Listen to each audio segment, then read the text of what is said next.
उल्हासनगर महापालिकेत 600 सफाई कर्मचारी आहेत। या सफाई कर्मचाऱ्यांना घरं मिळावीत म्हणून महापालिकेने केंद्र आणि राज्य सरकारच्या माध्यमातून 2009 मध्ये शहरी गरिबांसाठी असलेली घरकुल योजना मंजूर केली। शहरातील राहुल नगर आणि वाल्मिकी वसाहतीत ही 600 घरकुलांची योजना राबवण्यात आली। यासाठी महापालिकेला तब्बल 35 कोटींचा निधी मंजूर करण्यात आला। यासाठी 2010 मध्ये वाल्मिकी वसाहतीतील 4 धोकादायक असलेल्या इमारती जमीनदोस्त करण्यात आल्या। त्यामुळे या इमारतीत राहणारे 60 कुटुंब बेघर झाले। या 60 कुटुंबांना महापालिकेने भाड्याच्या घरात राहण्यासाठी 25,000 रुपये डिपॉझिट आणि घर भाडं देण्याचं कबूल केलं। शिवाय 8 महिन्यात नवं घर देण्याचा करारही केला। त्यानंतर या ठिकाणी 60 रहिवाशांसाठी एक 7 मजली आणि एक 4 मजली इमारतीचं बांधकाम सुरू करण्यात आलं। दरम्यान हा प्रकल्प वेळेत पूर्ण न केल्यानं केंद्राकडून आलेले 4 कोटी आणि राज्य सरकारकडून आलेले 1.25 कोटी रुपये परत गेले। त्यामुळे या योजनेचं काम रखडलं। पुन्हा मार्च 2014 मध्ये श्रमसाफल्य योजनेअंतर्गत पालिकेला निधी देण्याची मागणी तत्कालीन पालिका आयुक्त बालाजी खदगावकर यांनी सरकारकडे केली। त्या जोरावर 5 वर्षांपासून या इमारतींची उभारणी करण्यात आली। गेल्या 1.5 वर्षांपूर्वी या इमारतींचं बांधकाम पूर्ण झालं, मात्र अजूनही ही घरं या सफाई कर्मचाऱ्यांना देण्यात आली नाहीत।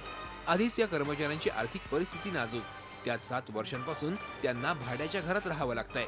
घरभाडं देण्याचं आश्वासन देखील पालिकेनं पाळलं नाही।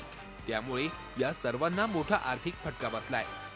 7 वर्ष झाले तर आम्हाला रूम द्या, आम्ही भाडं भरभरू थकलोत। आम्हाला जेवायला भेटाना बराबर, कामच्या लेकराचं शिक्षण पाणी व्हायना। या 7 वर्षामध्ये आम्हाला 6 महिन्याचा करार केलता, 6 महिन्यात तुम्हाला रूम देऊ, नाही द्यायला ते येतच नाहीत आणि ते भेटतच नाहीत। आम्हाला बांधून तर ठेवलंय, पण हे देत कसे नाहीत, द्यावा ना आम्हाला रूम। भाडं भरभर वैतागून गेलो, भांड्याचे काम करतो। माझा नवरा एवढा आजारी आहे, 2 वर्ष झालं कामावून बसवून ठेवलाय घरात। पैसा नाही, काय नाही, कसं भाडं भरतो, 3-3 महिन्याने भाडं भरतो। आम्ही आमची एकदम वादले येते, एकदम खाया प्यायचे। आम्हाला रूम भेटला तर आम्ही रूम मध्ये राहून बाबा कसं कमवून खाऊ शकते। तुम्ही रूम द्या आम्हाला। एवढे वर्ष झालं, एवढ्या वर्षात कोणी असं करतं का? कहाँ रूम मिला? हम तो भाड़े के रूम में रह रहे। ये रूम जो हमारा लेके वो लोग ने तोड़ के बोला कि हम 2 साल में हम तुमको रेडी करके देंगे। 6-7 साल हो गए, अभी तक वो लोग कोई गौर नहीं करते, कुछ नहीं करते, ना देते हमारे बच्चों को, ना पाल सक रहे हम लोग, ना कुछ कर सकते। सिर्फ भाड़ा भर भर के हम लोग खलास हो जा रहे। इधर क्या करेंगे हम लोग? किधर से लावे इतना? हम लोग को बाबा हमारा रूम दो, मेहरबानी हो जाएगी। जो कोई बोलता, कोई कमिश्नर आ रहा है, कभी कोई आ रहा है, सब कोई बोल बोल के चले जाते वो लोग, ऐसे ही देते कोई कुछ भी नहीं हम लोग को। या घराचं वाटप न केल्यानं ही घरं अशीच पडून आहेत। समाजकंटकांनी घरांचं नुकसान केलंय। तसंच इथं अनेक अनैतिक धंदे सुरू असतात। सफाई कर्मचाऱ्यांना घरं मिळावीत म्हणून सफाई कर्मचारी संघटनेचे अध्यक्ष दिलीप थोरात हे गेली 3 वर्षांपासून पाठपुरावा करतायत, मात्र त्यांना यश मिळत नव्हतं। तत्कालीन आयुक्त जे होते अशोकजी रणखाम यांनी सांगितलं होतं की मी येत्या 8 महिन्यामध्ये तुम्हाला ती बिल्डिंग उभी करून देतो। मी तुमचे जेवढे रहिवासी, त्या रहिवासी 64 लोकांना त्या ठिकाणी राहण्याची व्यवस्था करून देतो। परंतु आज 7 वर्ष झाले या ठिकाणची तुम्ही स्वतः पाहणी केलेली आहे।